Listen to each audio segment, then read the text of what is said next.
کوئی شر کا کام کر کے پھر ہم یہ سمجھیں ہمارا معیار بڑا بلند ہے اور اللہ کی طرف سے کوئی آفت نہیں آئے گی، ناممکن۔ وہ تیرا رب سارے سلسلے جوڑ لیتا ہے۔ نہیں حق ادا کیا، بچھو کو حکم دیا کاٹ، اس کو کاٹا اس نے، درد کی شدت اتنی تھی ہر طرف گھومے شفا نہیں ملی۔ اس ضمن پر میں نے آپ کو بہت ساری باتیں سنائی ہیں، شاید بعض دفعہ شفائیں نہیں ملتی، ہم نے کسی کے حق دبائے ہوتے ہیں، یاد رکھیں۔ بعض دفعہ کام ہمارے پھنسے رہتے ہیں اور وہ نکلتے نہیں ہیں، الجھنوں سے ساری زندگی نہیں نکلتے۔ کبھی دیکھا کریں کہ کہیں کوئی شر ہوا ہے، حدیث سے صحیح مسلم کی، پھر کے تھک گئے، کہیں سے شفا نہیں ملی، اور پھر رب نے کہاں لوٹایا؟ ان لوگوں کے پاس لوٹایا جن کا حق چھینا تھا، جن کا حق چھینا تھا۔ رب پھر لوٹاتا ہے بعض دفعہ شرمندہ کرنے کے لیے، اور بعض دفعہ اللہ تعالیٰ توبہ کی توفیقیں دینے کے لیے بھی اپنے گھر پہ لوٹا لیتا ہے۔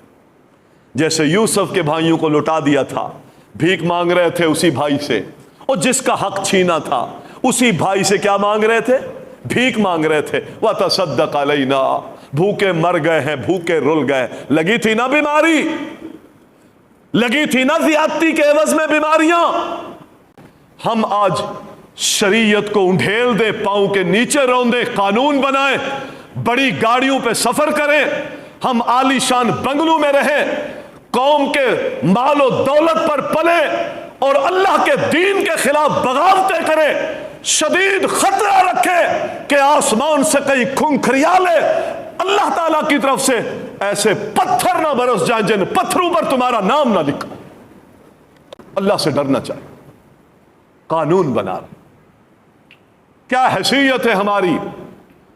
اللہ تعالیٰ نے اس طرح وہی آئے، انہوں نے کہا ہم دم کریں گے، لیں گے، پیسے لیں گے۔ پیسے کیا دیے؟ کہا ایک بکریوں کا ریوڑ لیں گے۔ بکریوں کا ریوڑ دیا، اس شخص نے سورت فاتحہ پڑھی، حدیث میں آتا ہے 7 دفعہ سورت فاتحہ پڑھی، ایسے معلوم ہوتا تھا درد کا نام و نشان نہیں۔ اسلام شفا ہے، اسلام شفا ہے، معاشروں کی بیماریاں اسلام سے دور ہوں گی، معیشتیں اسلام سے مضبوط ہوں گی۔ ہم کافروں کی طرف جھانکتے ہیں اور ان کے دسترخوانوں کے ٹکڑے چننے کے لیے ہم اللہ کے دین سے غداریاں کرتے ہیں۔ یاد رکھیں، اس معاشرے کے قیام کا سب سے عظیم، اس معاشرے کی حیات، وہ حیات اسلام کے ساتھ، اسلام کے ساتھ آبیاری جن معاشروں کی ہوتی ہے، وہ معاشرے خوشگوار معاشرے ہوتے ہیں، امن سے لبریز ہوتے ہیں، ان کی معاشرتیں بڑی مضبوط ہوتی ہیں، ان کے معاشروں میں نظام زندگی بڑا پرسکون ہوتا ہے۔ اگر اس سے غداری کی تو کچھ نہیں بچے گا، کچھ نہیں بچے گا۔ یاد رکھیے، محمد علیہ الصلوۃ والسلام کی حدیث سنا رہے کون؟ سیدنا علی رضی اللہ۔ نہیں پہنتا، کتنی سی بات ہے، کتنی سی بات ہے۔ اس بات کو لے کر ہم محترم بھائیوں اپنی وضاحت دیکھیں۔ مرد کا لباس آپ نے فرمایا ٹخنے سے نیچے ہو وہ جہنم میں جائے گا، ہم کہتے نہیں، اس میں عزت کیا ہے، اس میں عظیم بیزتی ہے، ٹخنا ننگا ہے، وہ اچھا نہیں لگتا۔ کیوں نہیں لگتا؟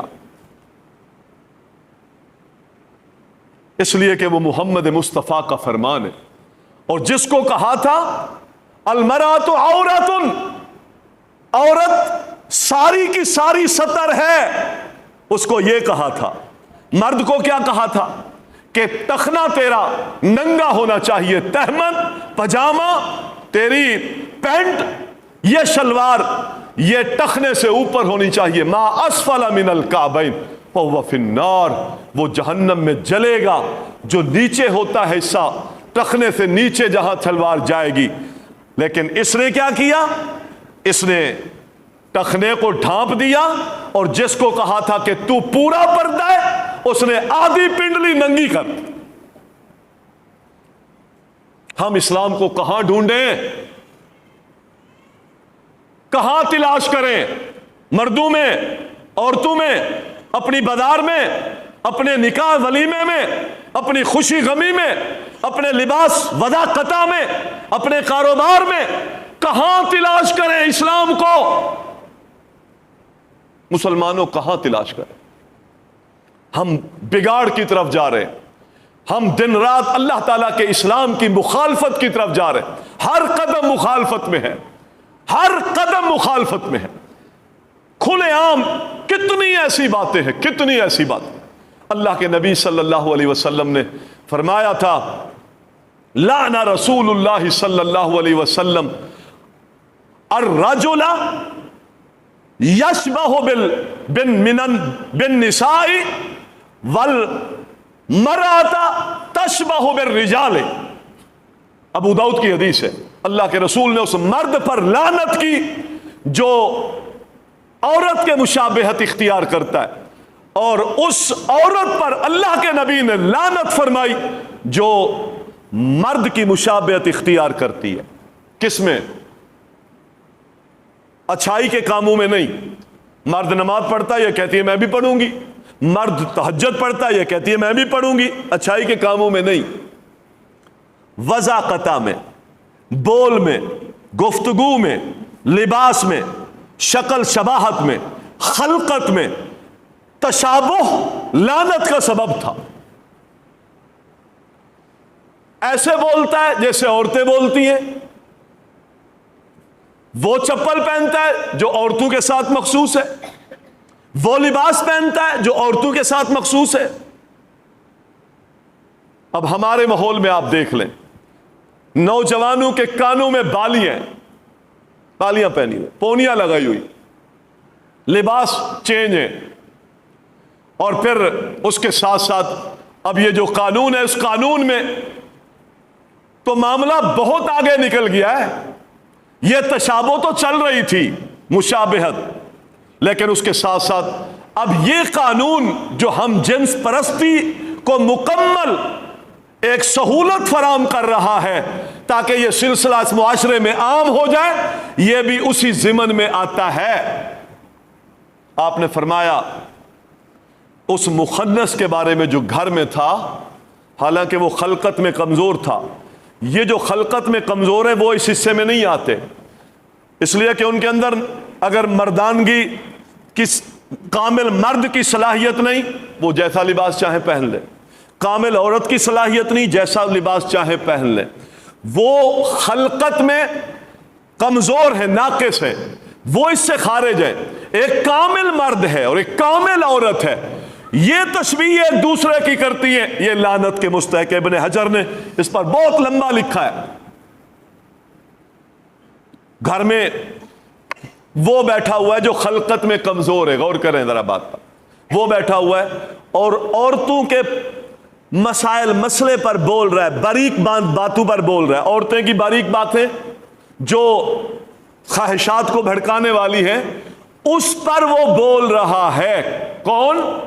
وہ شخص جو خلقت میں کمزور ہے، خنثی ہے، گھروں میں بھی آتا ہے، عورتیں اس سے پردہ بھی نہیں کرتی، لیکن گھر میں بات جو کر رہا تھا وہ بات ایسی تھی جو بڑی تدقیق والی تھی، بڑی گہرائی والی تھی، شہوات کو بھڑکانے والی تھی۔ محمد مصطفیٰ صلی اللہ علیہ وسلم نے فرمایا اخرجوہم من بیوتکم، اے مدینے میں میرے ماننے والوں، آج کے بعد یہ لوگ گھروں میں داخل نہ ہو، ان کو گھروں میں نہیں آنے دینا، اس لیے کہ ان کی گفتگو ایسی ہے جس سے عورتوں کے ذہنوں میں یا مردوں کے ذہنوں میں کوئی خرابی پیدا ہو سکتی ہے۔ کیوں؟ ہمارا اسلام، یاد رکھیں، ہمارا اسلام جہاں بدکاری سے منع کرتا ہے اور بدکاری کے جتنے اسباب ہیں اس سے منع کرتا ہے، منع کرتا ہی اسباب سے ہے۔